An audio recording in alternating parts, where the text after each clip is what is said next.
The sucrose is transported into phloem. Phloem की थोड़ी सी anatomy तो देखना बनता है, राइट। इस यूट्यूब में हम लगा देते हैं कुछ plate. Hey guys, I am doctor Kunal from biology bomb. आज बात करेंगे ट्रांसपोर्ट ऑफ फूड के बारे में, राइट। और उसके साथ ही हम देखेंगे the last 30 years of MCQ from all India AIIMS and JIPMER based on this topic, ताकि ये टॉपिक जो है पूरी तरीके से आपका प्रिपेयर हो जाए, right guys. So let's start. Okay, so हम देख रहे थे, एक बार हमने जो देखा है उसको भी 1 मिनट में रिवाइज कर लेते हैं। हमने अब तक देखा है कि ट्रांसपोर्ट ऑफ वाटर किस तरीके से होता है, एक बार रिवाइज कर लेते हैं, नहीं तो आपको लगेगा कि ये कहाँ आ गए हम। Fine, okay. सो ये है वाटर। वाटर जो है रूट में जो है थ्रू द ऑस्मोसिस एंटर करता है, फिर सिम्प्लास्ट एंड एपोप्लास्ट के थ्रू जाइलम में हम वाटर को भेज देते हैं, राइट। उसके बाद अब ये प्लांट जो है, प्लांट की इतनी हाइट है 30 फीट 50 फीट, इतना ज़्यादा हाइट है प्लांट। तो ये जो है हम वाटर टॉप तक किस तरीके से लेके जाएंगे। For that the plant is having a beautiful mechanism. Plants are having stomatas. So this is a stomata surrounded by the guard cells, and guard cells are surrounded by subsidiary cells. So what happens, the potassium ion enters from subsidiary cell to guard cells. Guard cells become hypertonic, and because of hypertonicity waters into guard cells become turgid, and उसके बाद when guard cells become turgid, stomata opens up, right? So stomata जब open होता है तो वहाँ से water vapor जो diffuse हो जाती है, I am using the word diffuse, and एक pool create होता है, it is called as a transpiration pool, and because of the transpiration pool water is transported in the plant body. So तो plant body में क्या है कि 2 type के tubes हैं, एक है वाटर ट्रांसपोर्ट के लिए और एक है फूड ट्रांसपोर्ट के लिए, राइट। जो वाटर ट्रांसपोर्ट करता है उसको कहते हैं हम जाइलम, जो फूड ट्रांसपोर्ट करता है उसको कहते हैं phloem. As simple as that. Fine, ये तो हो गया ट्रांसपोर्ट ऑफ वाटर। अब देखेंगे कि ट्रांसपोर्ट ऑफ फूड एग्जैक्टली होता कैसे। सो this is a leaf. So with the help of sunlight जो लीफ में क्या बनता है, ग्लूकोज बनता है, राइट। ग्लूकोज बनने के बाद अब हमारा एम है कि ये जो ग्लूकोज मॉलिक्यूल जो हमारे बने हैं प्लांट के सब बॉडी में हमें डिस्ट्रीब्यूट करना है। फाइन, तो देखो होता क्या है। This is how the glucose is pushed into the phloem, that is a food carrying pipe. लेकिन यहाँ पे एक चीज हम आपने ऑब्जर्व की, भेजने से पहले क्या हो रहा है, भेजते ही इसका फॉर्म चेंज हो रहा है।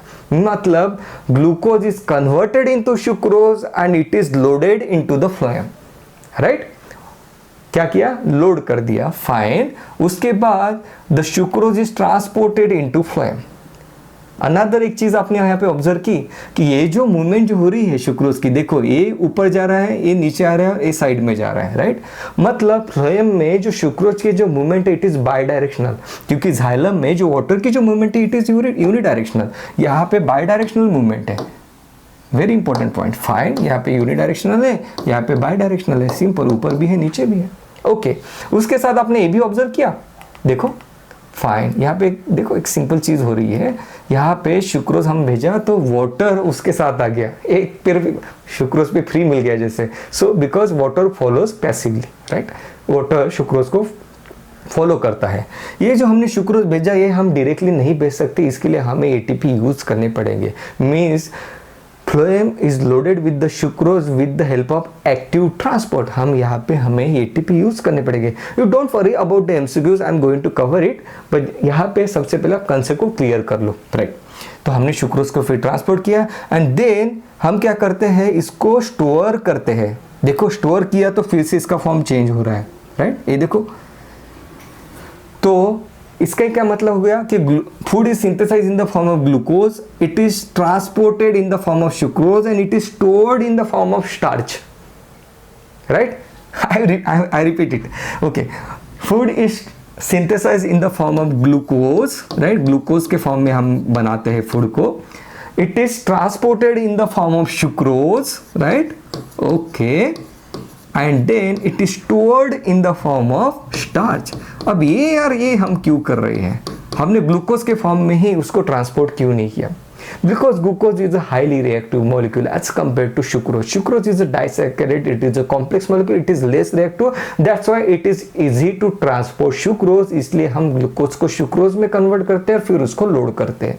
फाइन, फिर हमने यहाँ पे सुक्रोज के फॉर्म में ही इसको स्टोर क्यों नहीं किया, जो फूड है हमारा, हमने उसको स्टार्च में हम क्यों कन्वर्ट कर रहे हैं? Because starch is insoluble in water, right? तो जब वो स्टोर होगा तो वाटर के साथ वाटर मूवमेंट में वो इंटरफियर नहीं करेगा। जो भी वाटर रहेगा वो वाटर जो है स्टार्च के साथ इंटरफियर नहीं कर पाएगा, because the starch is insoluble in water. So that was the magic behind कि ये क्यों हमें इस सब प्लांट जो है डिफरेंट फॉर्म्स में फूड को क्यों कन्वर्ट करता है। Fine, okay.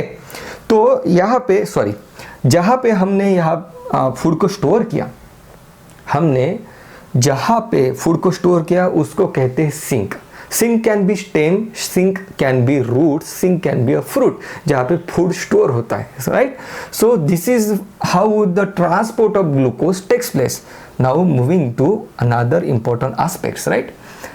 The movement of a food or the movement of glucose or movement of a sucrose, sorry, not a glucose, because this is a movement of sucrose. Movement of sucrose in a phloem, it is called as translocation. Fine, important MCQ.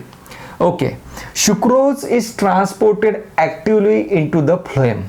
Okay, मतलब हम क्या करते हैं यहाँ पे actively उसको sucrose को push कर रहे हैं with the help of active transport. Then हमने क्या देखा कि ये जो मूवमेंट है एक मास में हो रहे हैं। So phloem shows the mass flow of the food. Fine, okay.